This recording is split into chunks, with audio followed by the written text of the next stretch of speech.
فا سی سی سی سی سی فا سی سکوت، همین رو سیم زرد تکرار میشه.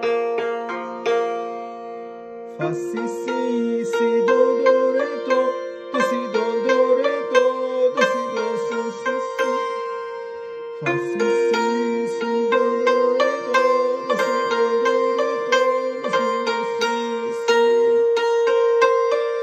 دو سی دو سی سی. یه حرکت جدید داریم که گفتم ردوسی ردوسی، اینجا گفتم ردوسی ردو، اینا حالت تکیه است، حالت نوت زینته. خط دوم دوباره اجرا کنم، انگار ره بعدو میخوان جفت بخورن، ولی جفت نیست، جفتیه که یه ذره چپ زودتر میخوره.